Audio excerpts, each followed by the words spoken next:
any failure that I had really impacted me as a person, and I thought that I had to uphold certain standards and certain body images to be a runner. And so every time I ran, I was constantly thinking about what I ate that day, how I looked, whether I was lean enough, whether I was, did I look like someone who is a runner, and so that was a really negative thing for me, and that is why I took such a big step back. And that's actually a reason why I think a lot of people actually don't know about this. I told people when people ask me why did I stop running competitively, I used to just say, it was too much. My life wasn't balanced enough. I didn't have much of a social life. But the real reason was because I actually wasn't healthy. My body wasn't getting enough nutrients, and I was overtraining.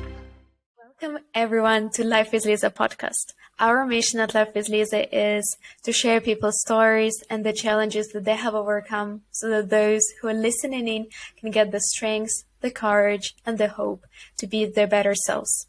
Today, we have a very special guest. She is a full-time uni student.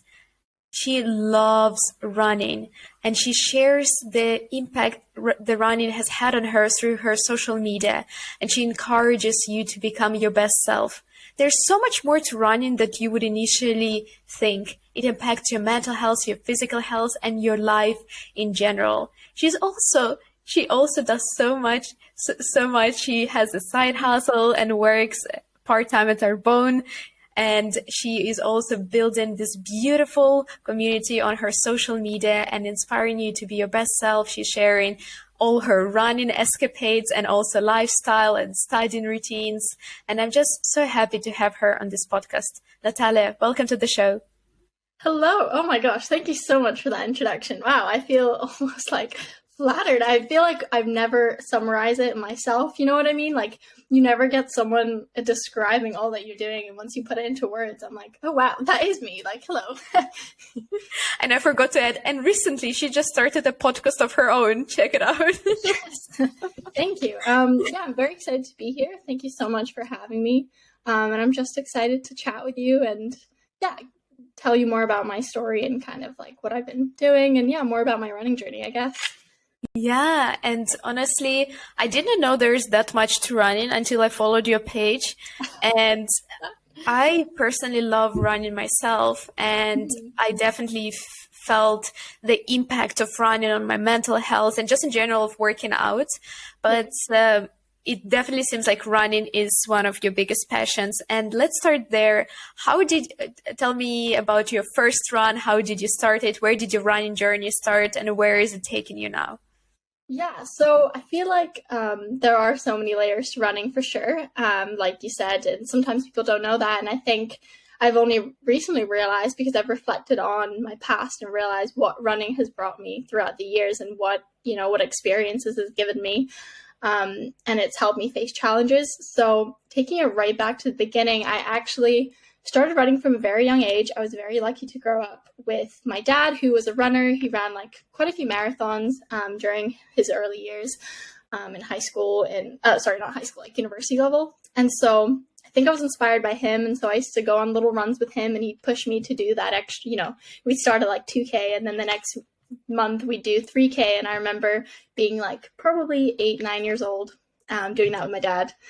And so I then started entering into those like little fun races that you do with the little kids that you see. And I think from there, I really found my passion for running, because I saw it bring a community of people together. And from a young age, you kind of learn what it is to compete and be in that competitive environment. So I think I loved just being there and running and trying my best that day, and just like having people applaud me and my parents being proud of me. That's definitely where it started. I can definitely imagine you, little 8 years old, running next to your dad and feeling so proud and just happy to participate in that activity. And I am just also want to mention that I'm so impressed that as a uni student, you also find time to actually prep for half marathons. And maybe I'm spoiling a bit before you start to share how is the journey going on right now. But how do you actually manage to find space for actually running also in such a busy, hectic schedule for a uni student? Yeah, that's a really good question, actually. Thank you for asking that, because I feel like I actually don't really share much of that. I feel like I post a lot and I show a lot of what I'm doing, but no one really knows, what the background is, what's actually going on day to day. So that is a good question. It's been difficult. I can definitely say it's a big challenge that I've taken on. Going into my first year, I think what helped me is that in my first year, I was actually a track athlete for the university that I was in. It's not actually UBC that I'm in right now. It's another university called Trinity Western. So I was doing cross country first in my first semester of uni, and then track and field in the second. And I think that kind of prepped me to have a very strict routine. Like, my life in first year was pretty much studying, training every single day, and then racing on the weekends. And so I got used to that lifestyle, but I definitely got burnt out at the end of first year, which is why I decided to take a step back and just run for myself. And so now I definitely have more of a balanced life where running isn't my priority, but I do prioritize it for my mental health and my physical health. But I also ensure that I do have balance. So it does take, I think, sometimes training for something so big like a half marathon means I don't go out that Friday night where everyone's going out, because I have to ensure that I get enough sleep. But also it sometimes means that I don't do that training session and do go out and have fun, because I think balance is so important. So it's definitely a commitment. And there are things that you kind of have to, I guess, prioritize, and things that you don't do. And yeah, this semester has been a lot of, for sure, just like focusing on growth and focusing on me. And so I've taken a step back and I've been focusing on the relationships that I already have, growing with them, and then also focusing and improving my running journey. So it's kind of been a mix. I'm definitely learning still. Every season is like a new season for me. And, I take something new from each semester and each month. Yeah, that's beautiful. And I think you just touched upon two very important aspects. One aspect that I really also wanted to talk further about is the impact of running on mental health, because I feel like with every exercise, once you just start working out, it also has some impact on your mental health. You literally feel more confident. You feel more sane. Sometimes it feels like you can feel like you're going crazy, and then you work out and like, oh, I'm fine.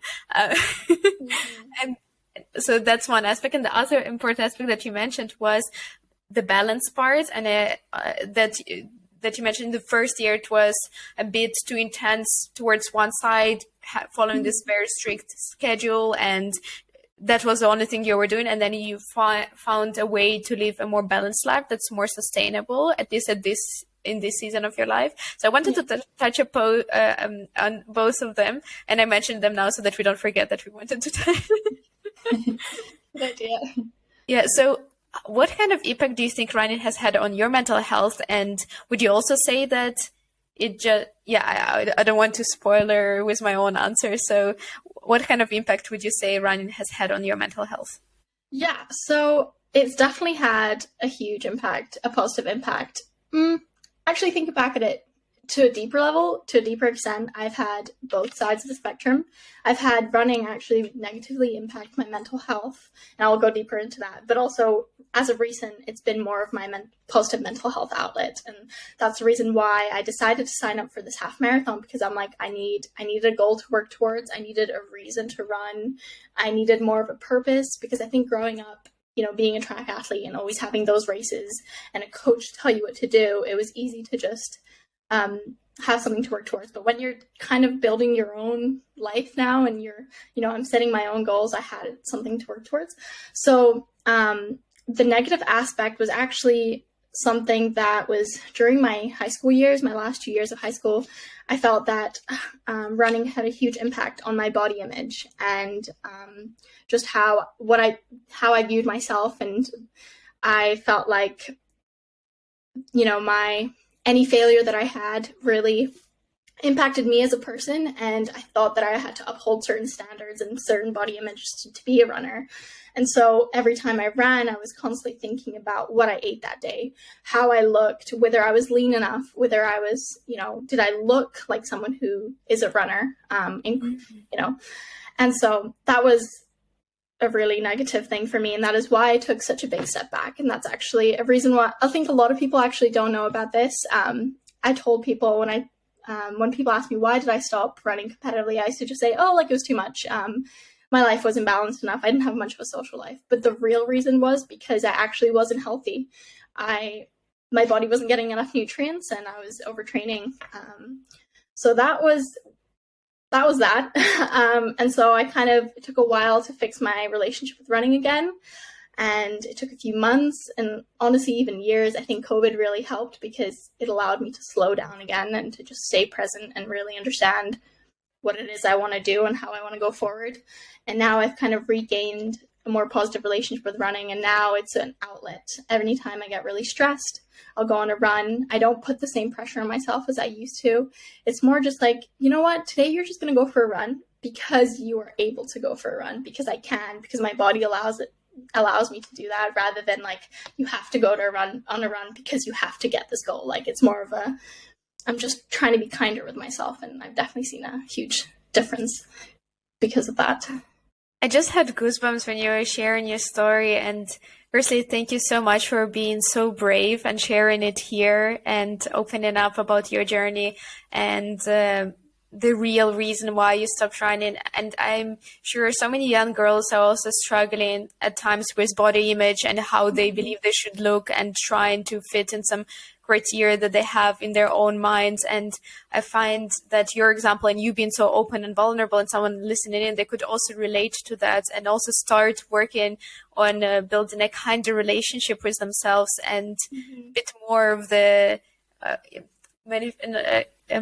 working a bit more on the self-love part and self-love practices as well. And I think that's very important. What's also even more impressive that you managed to heal that relationship with running and actually go back to running and do it in the way that actually works for you. And that's even more impressive.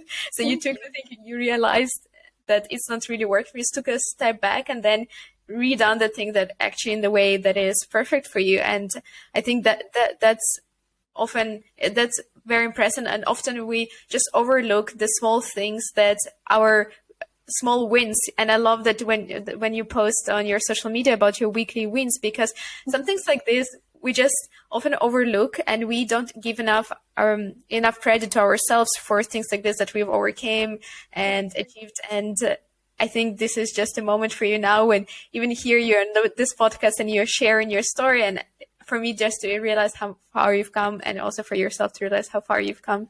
Thank you. Yeah, for sure. I can definitely say that we can be our worst critics, and that is definitely something I've experienced. I've been so harsh on myself, and it's definitely taken me a really long time to be able to open up about my body image and my issues that I've had with running. It's definitely taken a lot of courage and self-work and self-development, but I've gotten to a place where I want to open up and I want to share this because, like you said, there are so many people who may also be struggling. And, you know, if I share my story and if I help people, or at least provide my advice and experience, then maybe even if that helps one person, that's already, like you said, I guess a win for me.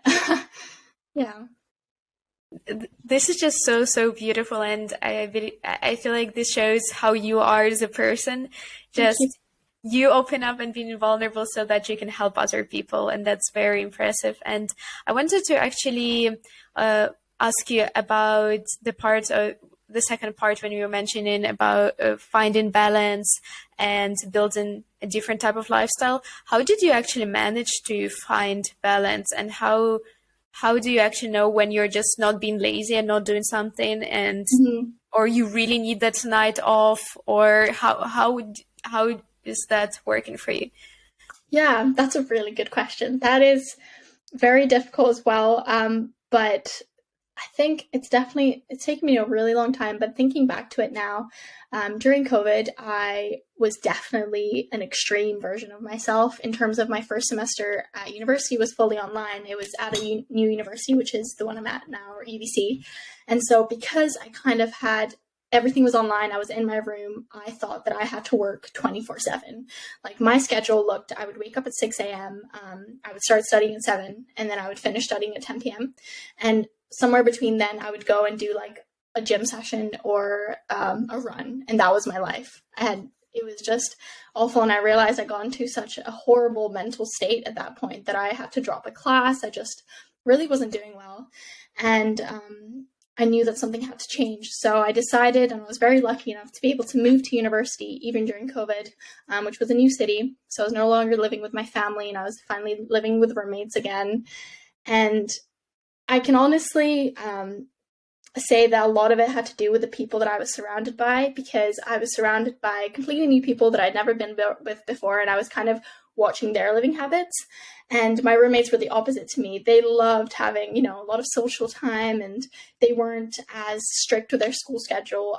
I'm a bit of a perfectionist, which is why I have like an extreme versions of myself, but because they had more of a balance in their life, and I feel like we both of our, like all of us, we kind of shared aspects of each other. And like I, for example, showed them, what it's like to have a running routine, or like not a balanced routine, an exercise routine, whereas they showed me what it's like to have a social life. So that kind of gave me an understanding of balance. And from then on, I kind of learned that, university is not all about the academics. It's not all about achieving the best grades. It's also about being able to reflect back on your journey and being like, wow, my years at university were incredible. I studied, but I also had, I met so many incredible people, and I realized that was what I was missing.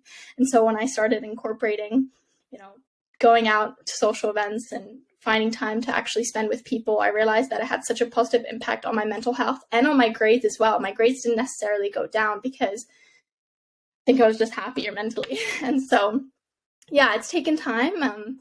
And you asked a question about, how do I know if I'm not just being lazy, and how do I know that I'm just giving myself time? And I still struggle with that, but I'll give an example. Last night, for example, I was at work all day, and then I came back and I told myself that I was going to study for this quiz that I had this morning. And I got home and I realized, like, I literally just did not have the mental capacity to sit down and study. And so instead I was like, you know what, tonight, if I just take the night off, that means I'll have more energy tomorrow morning, because I've given myself a mental night of rest. And so instead I came home and I actually just listened to music for 2 hours, and it was the best thing ever. And I woke up this morning with so much energy. So yeah, that's just kind of a little example of that. I love this example, and I feel like it also comes from a lot of self-awareness. Mm-hmm. Once you actually know that, you can ask yourself, how do I feel at this moment? Do I just not have any mental capacity to solve problems? And then if you answer yourself honestly, it's like, yeah, actually I feel very tired and I would really love to unwind, and I can do it tomorrow. And you have this relationship with yourself where you can ask yourself that question and get a truthful reply back. And that's very true, yeah.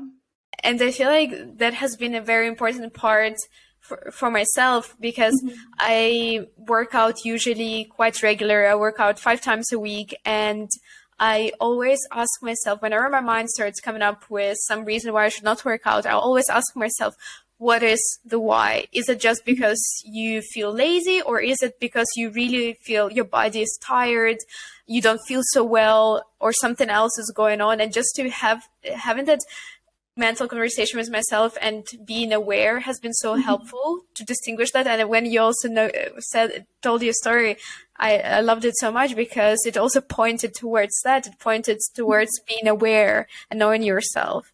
And I think that's also part of building the relationship with yourself. Yeah, mental awareness takes time, and it takes a lot of work. But once you get to that place, it's definitely something that has been working for me in terms of like my eating habits as well. Because I struggled for so long. I think having the mental awareness of what your body is needing, what nutrients, what your body is craving, takes a lot of work. And like eating intuitively is something that I've been doing for the past year. And for sure, sometimes you don't even know, when you go through a time of like struggling with eating, you don't know, are you actually hungry, or is your body telling you that you're not hungry?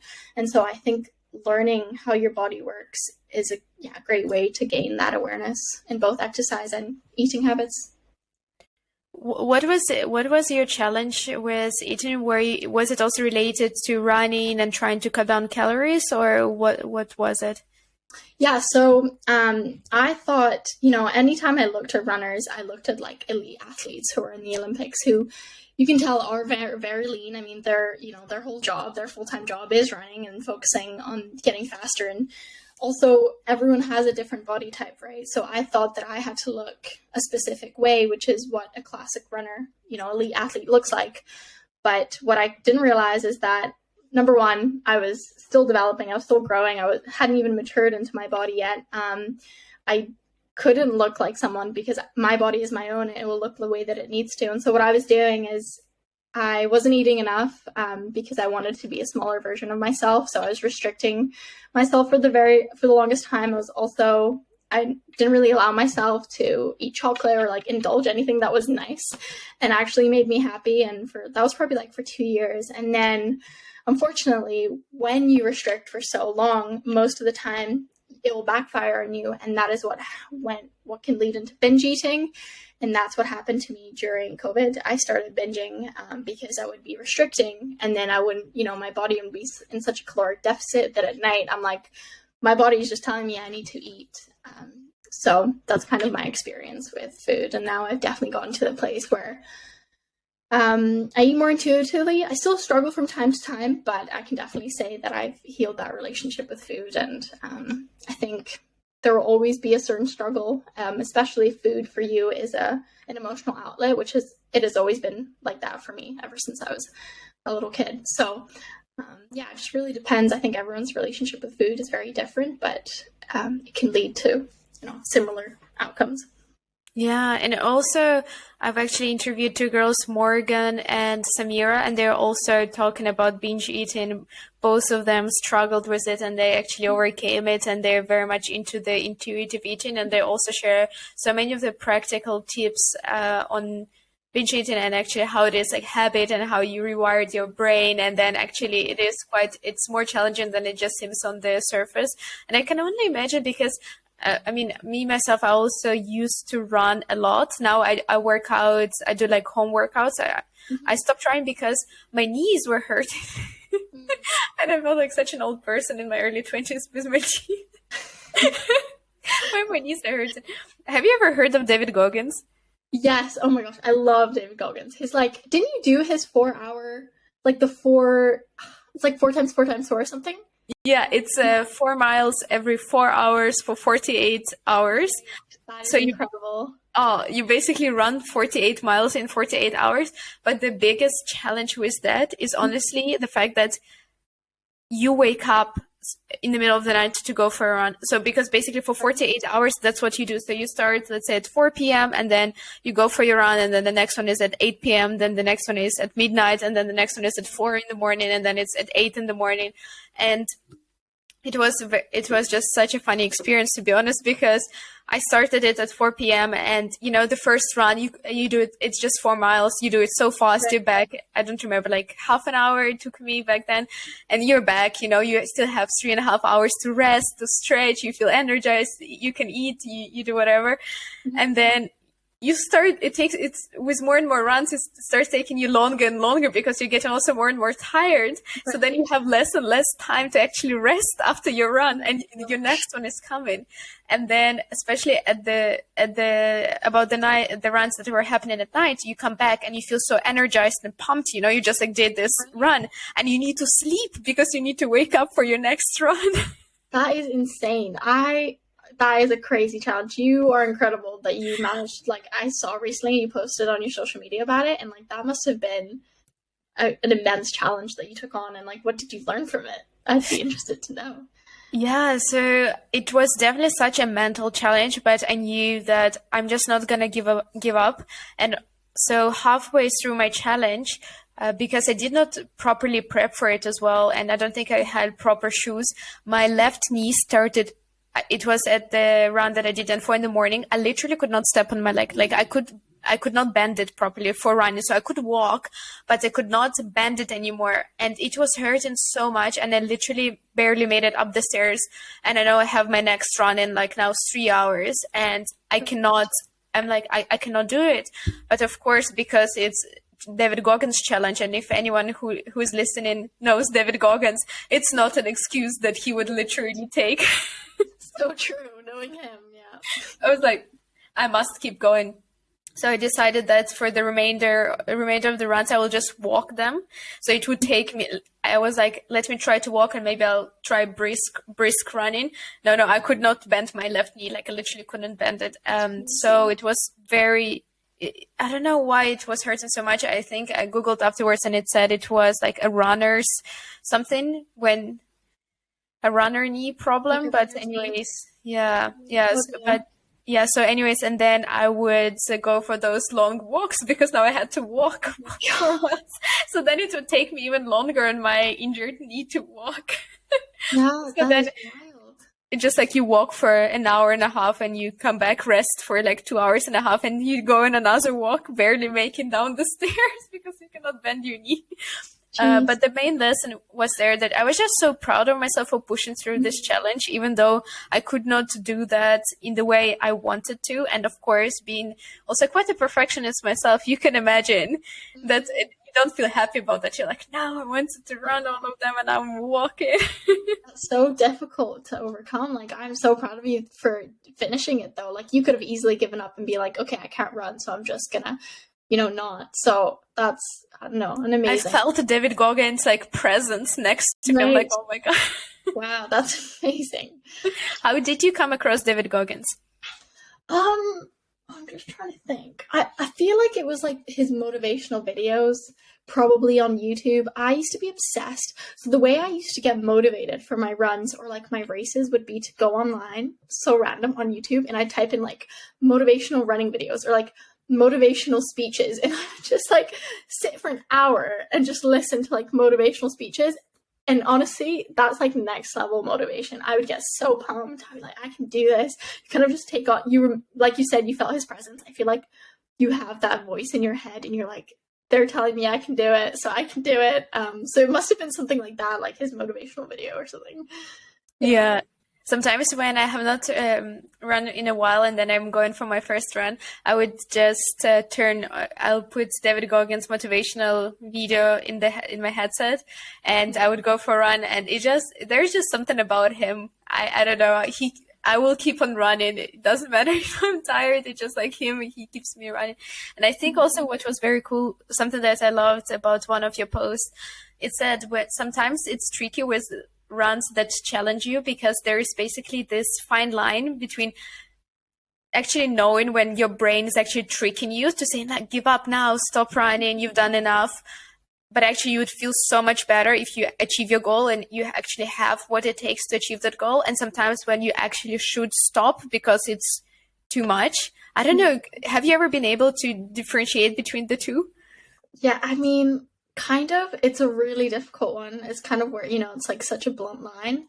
I think like you said, it takes mental awareness, right, to like figure out how you're actually feeling. Recently, I've been basing it off understanding like how much rest I've had recently, how much I've been able to like nourish and eat, what are my other stressors in life. And so if that day I'm like, really don't feel like going for a run, but I realize I've actually had the sleep that I need, I've actually eaten really well, I haven't been too stressed, then I'm like, there really isn't other reason that I shouldn't be. Like, my body's feeling well. I'll go on that run and realize that was actually a really good thing that I did, because now I'm in a much better mental state and feeling a lot better. But if it's more to do with like, I'm really mentally exhausted from school, I just haven't had enough sleep, I feel like pushing your body when you know that, you haven't given it the care that it requires can be quite damaging. Not always. Like, if it's just a 1 mile run, that could be like great for you because you might feel re-energized. But if, have a long run set and I'm forcing myself to do it when I know that physically it's going to destroy me, then I prefer to take a step back and reanalyze. But it's difficult. I'm definitely not 100% there. I'm asking because that's something that I always struggle myself, how to know when you actually should be pushing harder or where you should actually let yourself step back. So I always ask if anyone has any tips, because that's something that I, up to this day, never know. It's really difficult, and it just depends on so many different factors. And yeah. It's hard. Also, something else I really wanted to talk to you about. I know I saw that you posted somewhere that you actually lived in like a lot of countries and you traveled the world quite a lot. How did that happen? Was it something related to your parents, or how did you lived in 7 countries? Is it? Yes, that's correct. You did some digging. I love it. Yeah, so I'm fortunate enough to have grown up in different countries because of my family and my parents and their work. My mom worked as a translator, so she was able to kind of like do that from anywhere. And my dad just worked for different companies, and so I was born in Switzerland actually, but didn't really live there. Was just born there, and so people always ask me if I speak like Swiss or French, and so after that I lived in Albania. That was like up until I was like 1 year old. Then I lived in Kazakhstan for 5 years. And that's kind of where I got exposed to nature, I would say. That is where like my love for the outdoors came, because we kind of lived in the mountains, and that's where I learned to like ski and do outdoor sports. And then I moved to Russia for 2 years, and then that's when I moved to the Middle East, and that was the majority of my life. So I spent 10 years in the Middle East, in Dubai for 7, and then 3 years, which was my final years of high school, in Qatar. So yeah, now in Canada. So it's been definitely a lot of like transitions, a lot of moving schools and clubs, but I think a big reason as well that I got into running was because I lived in the Middle East, where it's kind of, you don't have seasons there, right? So you can like always go out for a run. I mean, unless it's like 50 degrees outside, you can't, but I think it was a lot easier to get into running. Whereas I realized when I came to Canada, because it snows here, so many people are opposed to running in the winter, which totally makes sense because it's like freezing outside and it's icy and you don't want to slip and fall, and right. So I think I was lucky enough to get exposed to that like moderate seasonality, which allowed me to run all year round. Yeah. And also, what kind of would you say advantages living or being exposed to so many different cultures and living in so many different countries has had on you and on how you are? Mm-hmm. I'd definitely say there is advantages. Also some disadvantages that I only really realized when I came to Canada. I'm lucky that I have been exposed to so many different cultures, which I think has made me just more accepting of people and understanding. It's allowed me to be able to work with so many different types of people because I grew up in an international school. So all my friends were like from all over the world, which, yeah, is quite cool in itself. And I got to see a lot of different things and, different livelihoods. And I think you really get exposed to so many different types of ways of living. And so that definitely made me appreciate what I have. Then coming to Canada, I think what the biggest difference was because I grew up around people who were from all over. There were like so many different ideologies and religions and just a mixture of everything. Whereas coming to Canada, I started living in a very small city, surrounded by people who kind of grew up in the same area. And so it was very difficult for me to adjust and for me to find people who were like me, because I think I was just so used to being surrounded by so many different types of people. It's hard to explain, but it definitely took a lot of adjusting and just understanding that every city has its own values and types of people. And I'm really bad at like trying to explain that, but yeah, I think you're doing great. I think you're doing great, and personally I could also relate to what you were saying because I studied in the Netherlands in an international stream in university. So basically we had people from all over the world and it was incredible. So literally my friends, we had like a big friends group and everyone was from a different country. So like Brazil, Italy, India, all over the world. And I do believe there's almost like a nationality which is international because you feel like, where are you from? I'm international. I don't really feel like I belong to that country or this country. I'm just like a mixture. And so I could really, really relate to what you were saying, and also to the challenge of spending time with people who did not have that kind of exposure to different cultures and understanding. I think it could also definitely be quite challenging because almost like being exposed to different cultures and countries, and that's why I also ask you this question. The impact that it had on me, it made me way more open-minded. It made me realize that some things that I thought is just the way the world works. You move to a different country and you realize, no, this is not how the world works. It's just how things beliefs in that country, and then this is something else in this country. So it's just so interesting, and that you also had kind of a similar experience. And now in Canada, in your university, do you have more of an international group, or do you have more people who are from Canada? It's quite a mixture. At my university, there is a large community of, I'd say, international students for sure. But what I find quite difficult is because when I grew up in the Middle East, people ask you, where are you from when you're in the Middle East? And my answer was always, oh, I'm from Canada, because my dad's Canadian. And so I had that identity of like, I'm Canadian.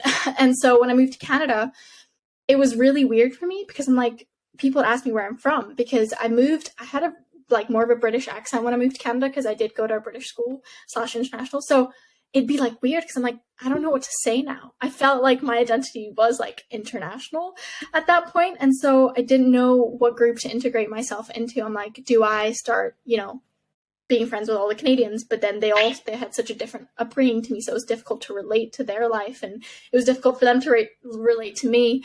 And so yeah, I think I just have I'm definitely a person who prefers to have a smaller group of friends, but friends that are very close to me, because I'm quite a sensitive person. So I prefer to have like deeper conversations than the surfacey level. So I definitely have just like friends here and there, and they'll be like from honestly all over. Like I have a few Canadian friends, some international friends that I have abroad still, which I keep in contact with well. So it's just, little mixture of variety.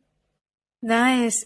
And I was also wondering, you also seem like a very ambitious person. And what are some of your future projects or your future big dreams which you're working towards? What would they be? Yeah, that's a good question. I do definitely feel like I've always had an ambitious personality. I definitely try to look at like the positive side of things and look for the future and have something to work towards. In terms of my running goals, just because I really recently decided that running was something I wanted to make part of my life again, like a few months ago. Actually, when I ran my half marathon last year in February was my first half marathon, where I kind of decided I need to start, having new goals. And so in terms of my running, I would say I definitely want to run a marathon, and that will probably be sometime in like 2023 or 2024. Just to get over that challenge, and maybe an Ironman in the future. I just love sport. Like I love swimming, I love biking, all of that. So adding in something that's more complex than running. In terms of my other goals, it's really difficult to say. I mean, I'm currently studying in my 4th year. Actually, I have one more year after this, animal biology. So very different to what I do online, because I talk a lot about like wellness and the health space and running. But animals have always just been a passion. So something to do in maybe conservation. I just, really want to protect species and stop them from going extinct. So I don't know, that's quite like an ambitious goal, but maybe working for a conservation company or doing animal videography is something that I've really been into recently, because I just love videography and I love content. I think a really great way to engage people and, have people care for a certain idea or animal is by sharing visual imagery or videography. So honestly, I don't know. I'm kind of just going with the flow every day and trying to figure out life as I go. You just named 3 to 4 things that your dreams or goals are like, and then you're like, no, I don't know actually. You just named just kind of feel like I'm all over the place sometimes, but I do, I guess, have those like not small dreams, but those specific goals that I want to work towards. It definitely sounds like you have a direction where you'd like to be going, and I'm sure that it will also take more definite form once you actually start moving closer and closer to it. But I do believe that you're taking steps daily. And also what I find it quite cool that your personality is so versatile, that you post about wellness and running, and then you started animal biology and you like videography and doing that. It also just adds up to you a beautiful person, and being versatile and having all these different aspects to you. Thank you. I think that's what I struggle with on social media first, because you know how everyone's like, oh, you have to find a niche, like you have to have like one specific niche.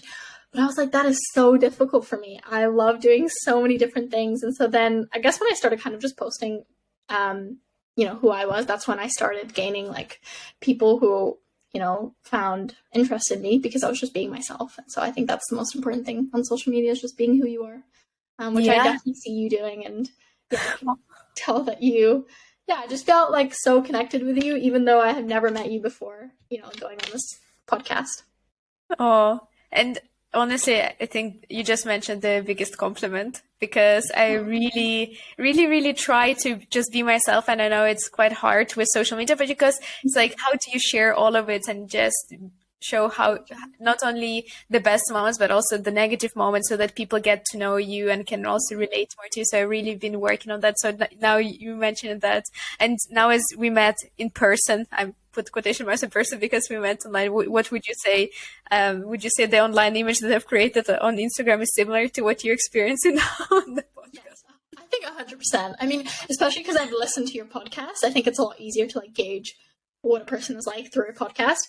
But even just looking through your reels, I think you really do provide like an insight into who you are as a person. And this morning I saw that you did like a cold plunge yesterday or like one of those. I was like, wow, I think that just says a lot about you. And that that's a huge challenge and it takes a lot of like grit to do. You should try it. You should try it.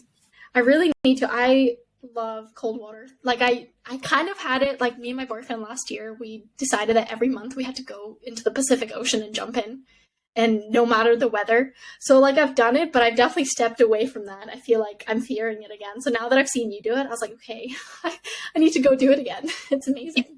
If you've never heard about Wim Hof, I definitely recommend checking him out. He is the Dutch Iceman. I'll write his name to you. But also basically he explains this whole method because there are lots of fears related to going to the cold. He has a book, he has podcasts, he has interviews, and he basically climbed a mountain. I think it was Kilimanjaro, just in his shorts and like sneakers without any t-shirt, like literally surrounded by snow. He set so many world records. He ran a marathon in Antarctica. Like he's crazy. So so I'm definitely inspired by him and got a lot of knowledge about the cold from him. And that's why I know that I'll be fine by going into the cold water. I'm not scared about hypothermia or things like that. That are rational fears that people have. Yeah. So definitely check it out. And if you do a cold plunge, please let me know. Yeah, I will tag you. I'll be like inspired by you 100%. I need to. It's like Liza made me do it. She made me do a podcast episode. I was forced into it. And on this note, where can people connect with you, reach out to you, and see that post of you jumping into the ice cold water or wherever it is? Oh gosh, I need to do it now. So you can connect with me on my Instagram. That's where I'm at every day. I try to answer as many of your messages as possible, but my Instagram is natsworld with 2 W's. Yeah. Beautiful. And my last question would be, the question is quite hard, so brace yourself. Imagine you're 80 years old, you're looking back on your life, and you think, man, I should have done that. And now, going to this present moment, there's something that you already know that you really need to do, but you have not done it yet. What would that something be for you? Wow, that's a deep question. I would say I really want to make some sort of an impact, and I know that's, it's kind of like a human quality. You want to feel purpose and an impact on, this life. And so for me, it would be looking back. I'd want to look back at my life and see that I've been able to impact people positively, people's life. And I don't know what form that would take, but maybe it's in their mental health or in their fitness journeys or whatever it is. That I would like to do, but also, as I was saying with my love of the animals, I'd love to look back and think, oh wow, I was able to either set up this conservation and that it's helped saving the species, or even a rescue shelter. I think there's so many animals there that need to be rescued and helped. And so looking back and realizing that I was able to help animals would be something that, would be amazing to look back at. That's beautiful. Natalia, thank you so much for coming onto the show. It's been such a pleasure to talk to you. Yeah, thank you so much for having me. This has been incredible. And thank you for all the amazing questions. Really made me think. So I appreciate it so much. Thank you.